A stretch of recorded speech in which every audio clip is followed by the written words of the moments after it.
Selamat jumpa pencinta YouTube Romo Komang. Ya.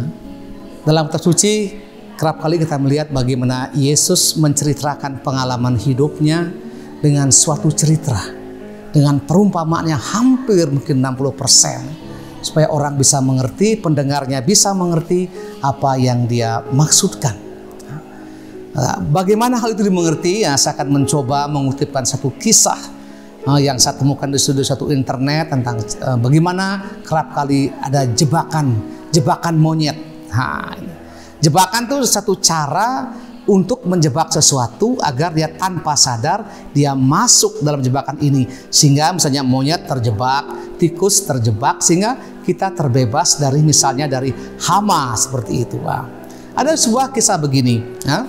Saya pernah membaca sebuah artikel tentang bagaimana teknik berburu monyet di hutan Afrika. Caranya amat unik. Dengan teknik itu si pemburu dapat menangkap monyet dengan mudah dalam keadaan hidup dan tanpa cedera sedikit pun. Ordernya memang mengharuskan begitu. Monyet-monyet itu akan digunakan sebagai hewan percobaan atau binatang sirkus di negara lain. Bagaimana caranya? Sangat sederhana. Sang pemburu hanya menggunakan toples-toples berleher panjang dan sempit.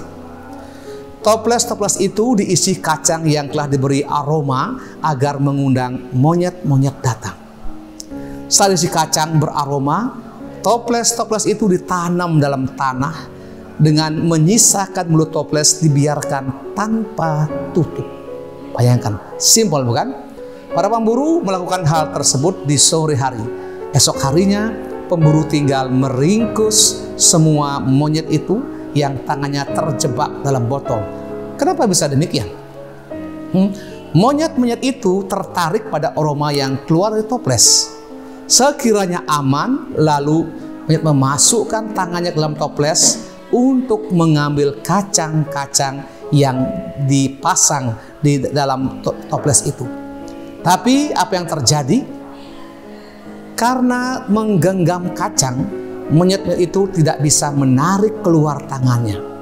Tertahan di leher botol yang sempit itu. Dan selama mempertahankan kacang-kacang itu, maka selama itu pula mereka terjebak. Toples terlalu berat untuk diangkat. Maka monyet-monyet itu pun terjebak, tidak dapat pergi kemana-mana. Suatu pemandangan yang lucu, bukan? Perilaku monyet dalam hidup kita, mungkin kita tertawa melihat tingkah laku monyet-monyet yang tampak bodoh itu. Tapi mungkin tanpa sadar kita sedang menertawakan diri sendiri. Ini yang pentingnya. Hal yang sangat baik dan perlu bahwa kita hendaknya mampu menertawakan kebodohan diri sendiri sebelum menertawakan kebodohan orang lain. Mengapa demikian? Karena dengan demikian kita dimungkinkan dan dimampukan untuk mengubah diri sebelum mengubah orang lain. Sadar tidak, kita kadang bersikap seperti monyet itu. Acap kita menggenggam erat setiap masalah yang kita miliki seperti monyet-monyet itu menggenggam kacang. Kita sering mendendam, tak mudah memberi maaf, tak mudah melepas maaf. Mulut mungkin berkata ikhlas, tapi bara amarah masih ada dalam dada. Kita tak pernah bisa melepasnya. Bahkan kita bertindak bodoh dengan membawa toples-toples itu kemanapun kita pergi. Dengan beban berat itu, kita berusaha untuk terus berjalan. Tanpa sadar, kita sebenarnya sedang terperangkap dalam berbagai penyakit. Lever, tensi tinggi, kolesterol, gula, asam urat, dan berbagai macam penyakit lainnya. Saudaraku semua, sebenarnya monyet-monyet itu bisa selamat jika mereka mau membuka genggaman tangannya. Dan kita pun akan selamat dari penyakit hati dan berbagai penyakit lainnya jika kita mau melepaskan seluruh rasa tidak enak terhadap siapapun yang pernah berinteraksi dengan kita. Cobalah kita melepasnya sebelum tidur malam. Dengan begitu, hari esok kita akan mendapati begitu cerah dan menghadapinya dengan senyum.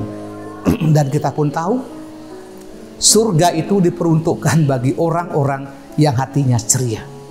Jadi kenapa tetap kita genggam juga perasaan yang tidak enak itu. Ini hal yang sulit betul. Pengalaman saya mengatakan sulit tanpa pernah kita merenungkannya. Campur tangan dan kuasa ilahi dibutuhkan, karena pada intinya kita manusia mirip dengan sikap monyet itu.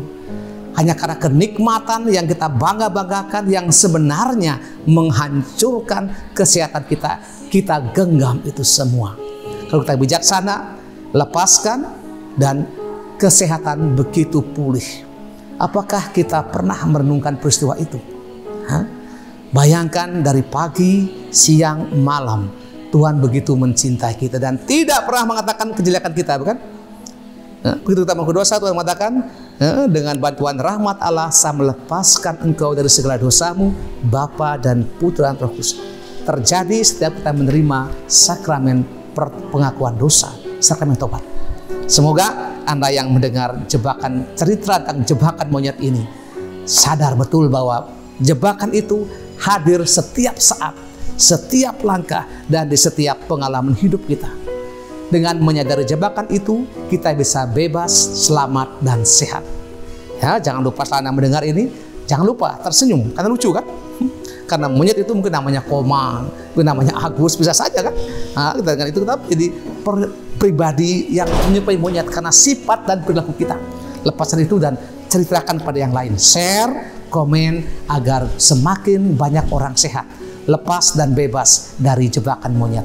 Sampai jumpa. Jangan lupa ya, S3 senyum-senyum senang. Amin.